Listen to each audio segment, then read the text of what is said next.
day for everyone. Thank you so much to see this presentation. We're talking about the chlorination process in the water purification plant. We stayed in the second step to the methodology in the step measure. Before of this, we can see the company background. The product of this company is the drinking water. This is the activities that we focus in the chlorination process. Customers, the principal are the water consumers and the quality warehouse and the budget control department for this case. The project team in the project advisor is the PhD Clever Garcia and the project analytics Sonia Argudo, Fátima Ponce, Bryan del Pezo, and this person, Samantha Petroche. The problem statement is the increase of the percent of product out of specification in the residual chlorine line, with the standards in the company is the 2%. With this, we have the G definition. The G definition is the percent of product out of a specification. And this is the equation we use. And their general objective is decrease the percent of residual chlorine from 6% to 4% in 6 months. Of course, we have a specific objectives. Now we are going to stratify per shift factor.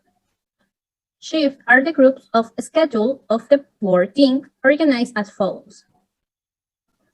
As we can see in the Pareto chart, the 63.9% of incidence of product out of specifications in residual chlorine occur in shift 3.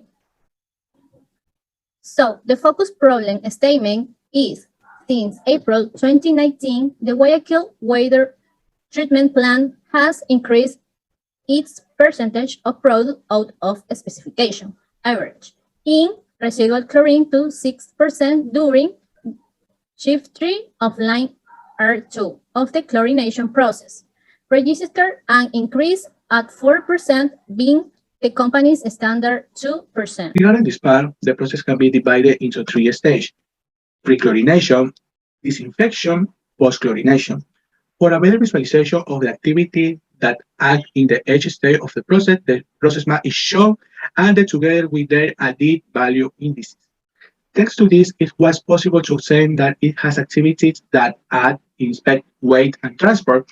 At the same time, the type is not necessary, therefore it is possible to work there.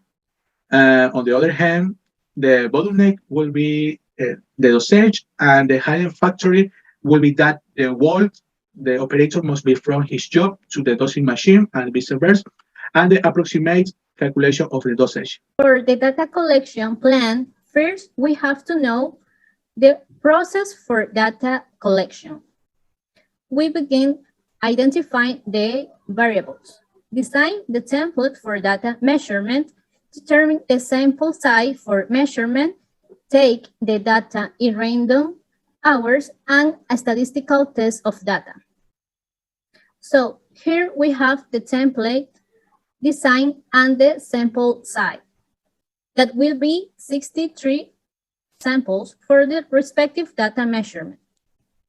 Next, we have the data collection plan for the following variables: registration day, time, system problems, residual chlorine value, and shift supervisor. That will help us in this measurement phase, where the observation method will be direct, the collection method will be through Gemba walk and sampling. Finally, we collect this data to know the date of registration, the hour of product out of specification, the problems that supervisors determine at the moment, the residual chlorine value of product out of specification, and which supervisor makes the registration. And we have data availability. For the availability test of the data collected through the registration of out of specification product of the R2 line, it was carried out as follows. The time recorded in the format were compared with the information reflected by the information entry application.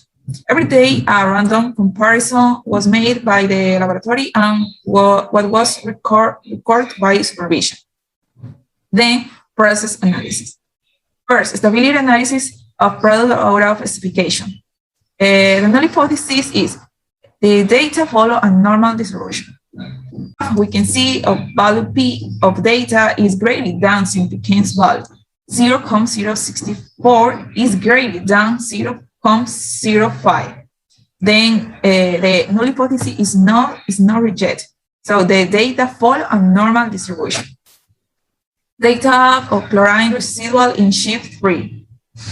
In the graph, we can see of the value P of data is greater than significance value. 0.095 is greater than 0.05. The null hypothesis is not rejected. So the data follow a normal distribution. Okay. After to see if the data stay under to statistic control, we need to see the capacity analysis. Start with the product out of a specification. We have the range of this product staying 6.13 and the 9.82% is of course far from 2% of the standard of company. The C of the process is this number, and actually the minimum value is the 2. We have the CPK to 1%. The process state capacity to analysis, but we need to, but we have the different range, and we need to change this. Of that, we have the milliliters, 4 liters, and in the process of chlorination residual in the shift 3. In this case, we have different things. The CPK is a 0.09. For this reason, the process needs immediately analysis. We use this CPK value to start the point for evaluating the results after our study. After of these measurements, we can move to the next step. In this case, is the analysis. Thank you so much.